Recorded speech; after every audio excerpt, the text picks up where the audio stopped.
누리시기를 축복드립니다. 옆 사람과 인사하시겠습니다. 반갑습니다. 네, 축복합니다. 사랑합니다. 네, 오늘 성경 말씀을 좀 길게 읽었습니다. 제가 좀 욕심을 냈습니다. 이해해 주시기 바랍니다. 요즘 달인이라는 말을 많이 하죠. 네, 달인은 어떤 분야에 통달하여 그 실력이 뛰어난 사람을 말합니다. 예전에는 그런 의미로 명인 그리고 또 고수라는 말을 많이 했습니다. 요즘 그것보다는 달인이라는 말을 더 많이 쓰죠. 한 분야에서 최고의 경지에 도달한 사람을 말하는 것입니다. 이와 비슷한 말이 있는데 달인보다는 뛰어나지 않지만 그 분야의 일을 전문적으로 하는 사람을 프로 또는 전문가라고 말합니다. 신앙에 있어서도 달인들이 있습니다. 신앙의 깊이와 넓이와 높이가 뛰어난 사람들입니다. 예수님의 제자들이 바로 신앙의 달인들이라고 말할 수 있습니다. 하지만 그 제자들도 처음부터 그렇게 신앙이 탁월했던 것은 아니었습니다. 예수님의 가르침을 따라 성령님의 인도하심에 순종했기 때문에 그 제자들은 신앙의 프로를 넘어서 신앙의 달인들이 되었습니다. 신앙에 있어서도 프로의식이 있어야 합니다. 오늘의 본문 말씀을 통해서 신앙의 프로가 되는 삶의 모습과 그것이 무엇인지 또 신앙의 프로가 되는 영적인 모습들은 어떠한지를 살펴보고자 합니다. 프로라고 하는 말에 반대말이 있습니다. 뭘까요? 프로의 반대말은 아마추어죠. 네, 프로는 그 일을 전문적으로 하는 사람을 말합니다. 아마추어는 그 일을 취미로 하는 사람들입니다. 신앙생활도 프로같이 하는 사람이 있는가 하면 신앙생활도 아마추어처럼 하는 사람들이 있습니다. 신앙생활은 취미생활이 아닙니다. 우리의 삶의 모든 것이 신앙의 관점으로 살아야 합니다. 그러니까 신앙생활을 한다는 것은 신앙의 프로로 산다는 말과 같습니다. 예수님의 제자들도 처음에는 아마추어처럼 예수님을 따라 다녔습니다. 예수님께서는 계속해서 십자가에서 죽으실 것을 말씀하고 계시는데 제자들은 누가 더 큰지를 서로 다투고 있었습니다. 예수님을 따르는 목적이 제자들 자신들에게 있었기 때문이었습니다. 누가복음 9장 46절에서 48절의 말씀을 우리 다 함께 읽어보겠습니다.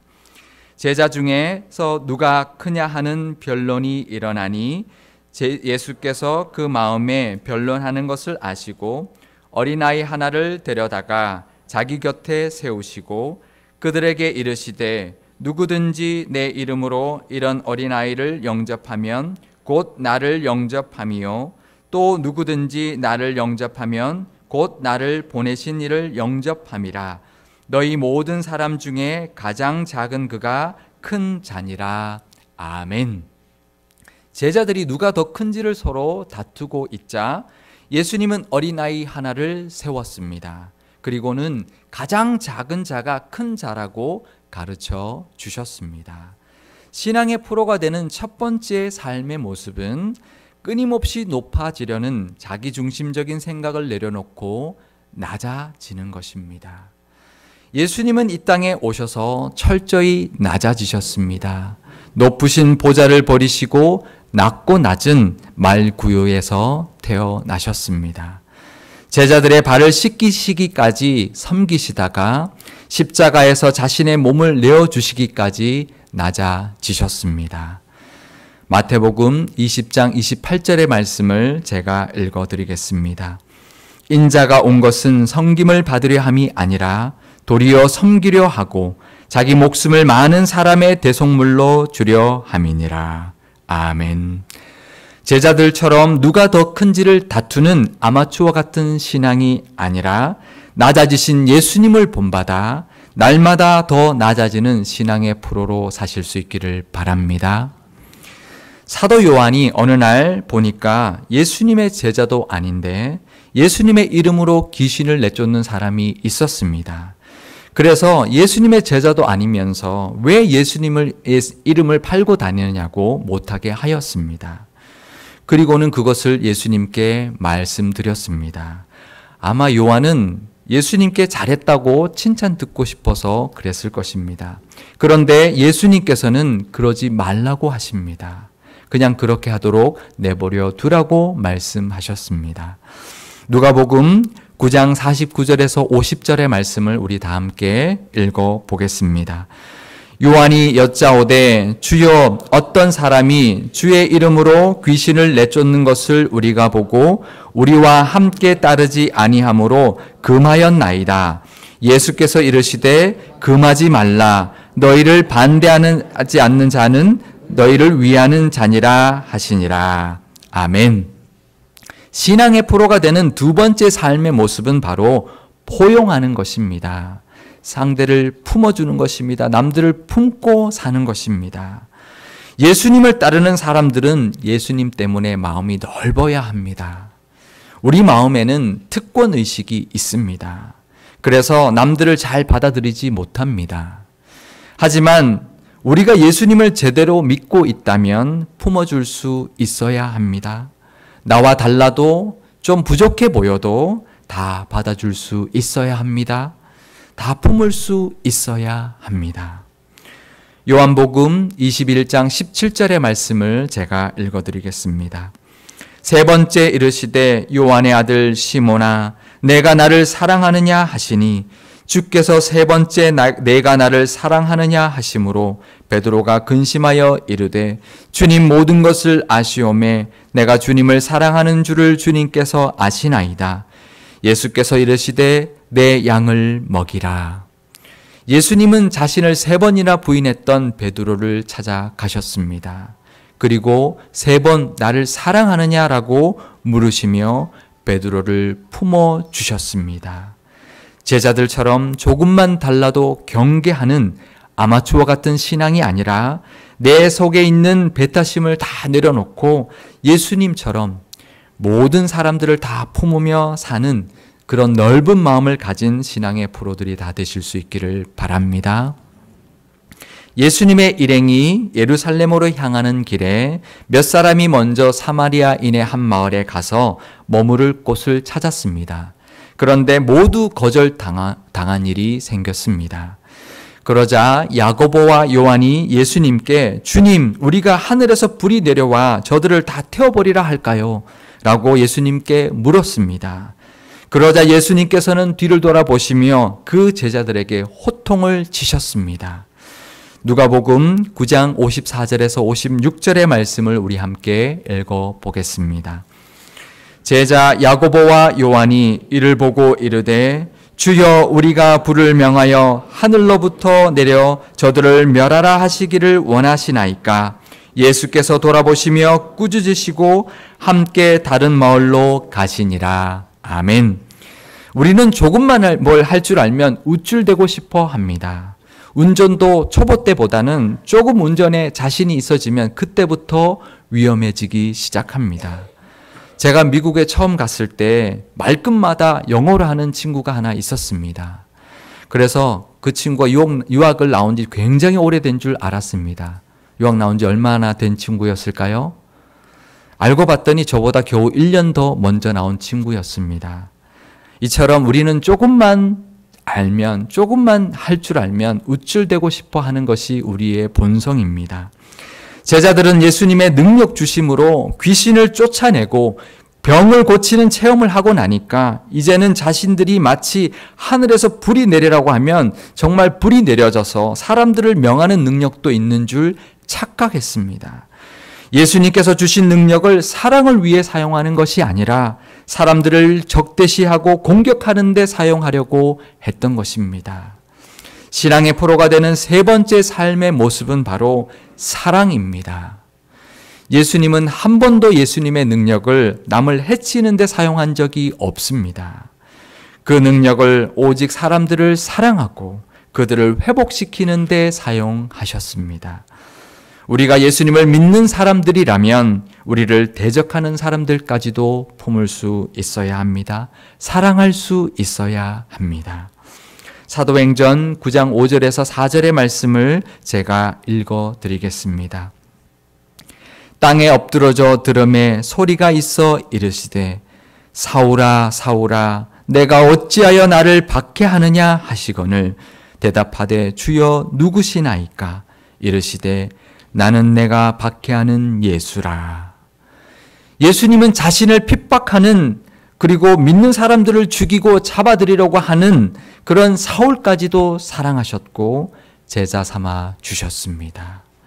우리에게 적대시하는 사람에게까지 똑같이 대하는 아마추어와 같은 신앙의 모습이 아니라 십자가에서 죽기까지 우리에게 본을 보여주셨던 예수님의 그 크신 사랑을 본받아 원수까지도 사랑할 수 있는 그런 더 높은 경지에 이르는 신앙의 프로들이 다 되실 수 있기를 축복합니다. 그런데 프로라고 하는 말에 반대말이 하나 더 있습니다. 무엇일까요? 그것은 매너리즘입니다. 프로는 한 분야의 일을 오래 하면서 그 분야의 전문가가 되는 사람을 말합니다. 매너리즘은 한 분야의 일을 오래 했지만 프로가 되는 것이 아니라 타성에 젖어버린 사람을 말합니다. 누가복음 9장에는 신앙의 매너리즘에 빠진 제자들의 모습이 소개되고 있습니다. 예수님께서는 베드로와 요한과 야고보를 데리고 산에 올라가 기도하셨습니다. 그때 예수님의 모습이 영광스럽게 변했고 모세와 엘리야가 나타나 예수님께서 예루살렘에 가셔서 십자가에서 죽으실 것을 이야기하고 있었습니다. 그런데 그때 제자들의 모습은 이러했습니다. 누가복음 9장 32절에서 33절의 말씀을 우리 함께 읽어보겠습니다. 베드로와 및 함께 있는 자들이 깊이 졸다가 온전히 깨어나 예수의 영광과 및 함께 선 두 사람을 보더니 두 사람이 떠날 때에 베드로가 예수께 여짜오되 주여 우리가 여기 있는 것이 좋사오니 우리가 초막 셋을 짓되 하나는 주를 위하여 하나는 모세를 위하여 하나는 엘리야를 위하여 하사이다 하되 자기가 하는 말을 자기도 알지 못하더라. 아멘. 제자들은 예수님께서 기도하실 때 옆에서 자고 있었습니다. 그리고 잠에서 깨어나서는 예수님이 영광스럽게 변한 모습과 모세와 엘리야가 함께 있는 것을 보고는 여기가 좋습니다라고 말합니다. 그래서 초막셋을 짓고 여기에서 살자고 말합니다. 이 제자들의 모습이 바로 신앙의 매너리즘에 빠져 있는 모습입니다. 교회만 오면 졸립니까? 이제 설교 듣다 보면 잘 졸리죠. 어떤 분들은 그럽니다. 너무 편안해서 아버지 품에 왔으니까 졸린다고 말합니다. 기도만 하면 딴 생각이 나고 자꾸 잠이 옵니다. 성경은 이제 잠이 올 때 펴는 수면제로 딱 좋아졌습니다. 그렇게 신앙의 연수에 젖어서 그 신앙의 자리에 안주하고 싶은 것이 우리의 마음입니다. 신앙생활을 오래 하면 신앙의 초보에서 벗어나야 합니다. 그러면 그 다음은 신앙의 프로가 되어야 합니다. 그런데 신앙의 프로가 되는 것이 아니라 신앙의 매너리즘에 빠져 있을 때가 있습니다. 이 제자들의 모습처럼 신앙의 매너리즘에 빠져 있지 마시고 신앙의 프로로 성장해 나갈 수 있기를 축복합니다. 오늘 본문 말씀에는 신앙의 프로가 되는 영적인 모습들을 보여주고 있습니다. 영적인 모습이 어떤 모습인지 소개되어 있습니다. 누가복음 9장 34절에서 36절의 말씀을 우리 다 함께 읽어보겠습니다. 이 말할 즈음에 구름이 와서 그들을 덮는지라. 구름 속으로 들어갈 때에 그들이 무서워하더니 구름 속에서 소리가 나서 이르되 이는 나의 아들 곧 택함을 받은 자니 너희는 그의 말을 들으라 하고 소리가 그침에 오직 예수만 보이더라. 제자들이 잠잠하여 그 본 것을 무엇이든지 그때에는 아무에게도 이르지 아니하니라. 아멘. 제자들이 말하고 있을 때 구름이 와서 제자들을 덮었습니다. 구름은 하나님의 영광과 임재를 상징하는 것입니다. 신앙의 프로가 되는 첫 번째 영적인 모습은 바로 하나님의 영광 안에 거하는 것입니다. 하나님의 임재 안에 사는 것입니다. 하나님이 늘 나와 함께 하시고 하나님이 그 하나님 안에 내가 있다는 것, 그 임재 의식에 사로잡혀 사는 것이 바로 신앙의 프로가 되는 영적인 첫 번째 모습입니다. 제자들은 구름 속으로 들어갈 때 무서워했습니다. 신앙의 프로가 되기 위해서는 하나님 앞에서 늘 두렵고 떠는 마음으로 살아야 합니다. 그것이 신앙의 프로가 되는 두 번째 영적인 모습입니다. 늘 하나님이 보고 계신다는 것을 의식하며 내가 하는 행동 하나하나, 내가 하는 생각 하나하나, 내가 말하는 말 한마디 한마디를 두렵고 떨리는 마음으로 하는 것이 바로 신앙의 프로가 되는 영적인 모습입니다. 그리고 세 번째는 구름 속에서 하나님의 음성이 나서 예수님의 말을 들으라고 하셨던 것처럼 늘 하나님의 말씀에 귀 기울이며 사는 것입니다. 신앙의 프로가 되는 영적인 세 번째의 모습은 바로 하나님의 말씀을 늘 가까이 하고 날마다 하나님의 음성을 듣고 그 말씀대로 사는 것입니다. 그리고 난 뒤에 제자들에게 오직 예수님만 보였던 것처럼 세상의 것들을 바라보고 사는 것이 아니라 오직 예수님이 걸어가셨던 길을 따라 예수님이라면 어떻게 하셨을까? 그것을 생각하며 예수님만 바라보고 사는 것입니다. 그것이 바로 신앙의 프로가 되는 영적인 자세의 네 번째 모습입니다. 오늘의 이 말씀을 통하여 신앙의 프로로 살아가는 삶의 모습이 어떠한지, 신앙의 프로로 살아가는 영적인 자세는 어떠해야 되는지를 살펴보았습니다. 제자들도 처음에는 신앙의 아마추어들이었습니다. 하지만 예수님을 따라다니면서 예수님의 가르침을 받았고 성령의 인도하심을 따라서 성숙해 갔기 때문에 신앙의 프로가 다 될 수 있었고 결국 신앙의 달인까지 될 수 있었습니다. 우리도 신앙의 프로가 되어야 합니다. 신앙은 취미생활이 아닙니다.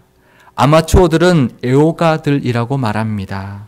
신앙의 애호가들이 되지 마시고 더 낮아지시고 더 품으시고 더 사랑하시는 신앙의 프로들이 다 되실 수 있기를 바랍니다.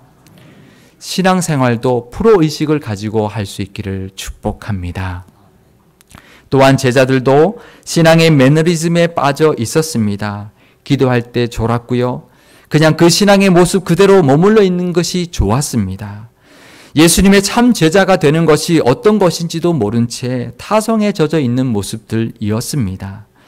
하지만 예수님의 은혜로 영적인 프로가 되었던 것처럼 신앙생활을 오래 했다고 매너리즘에 빠져 있는 것이 아니라 신앙의 초심을 기억하고 늘 하나님의 임재 안에서 두렵고 떨리는 마음으로 말씀을 듣고 오직 예수님만 바라보는 영적인 프로들이 다 되실 수 있기를 주님의 이름으로 축원합니다. 신앙의 프로가 다 되셔서 하나님이 예비하신 참 제자의 복과 은혜를 다 받아 누리는 상일교회 모든 성도님들이 되실 수 있기를 축원드립니다. 기도하시겠습니다. 하나님 아버지, 신앙생활을 마치 취미생활 하듯이 했던 모습들을 회개합니다. 신앙은 우리의 삶의 전부입니다. 나를 위한 신앙이 아니라 하나님을 위해 사는 신앙의 프로들이 되게 하여 주옵소서. 예수님처럼 더 낮아지게 하시고 더 품으며 살게 하시며 더 사랑하며 살게 도와 주옵소서. 신앙생활을 오래 하다 보니 매너리즘에 빠진 모습들이 있었습니다. 그 모습들을 깨닫게 하여 주옵소서. 이제는 하나님께서 함께하여 주시사 하나님의 임재 안에 늘 거하게 하시고 두렵고 떨리는 마음으로 하나님의 말씀을 늘 새롭게 듣게 하시며 오직 예수님만 바라보는 영적인 프로들이 다 되게 하여 주옵소서. 우리 상일교회도 온 교우들을 신앙의 프로로 성장시키는 영적인 훈련소가 되게 하여 주옵소서.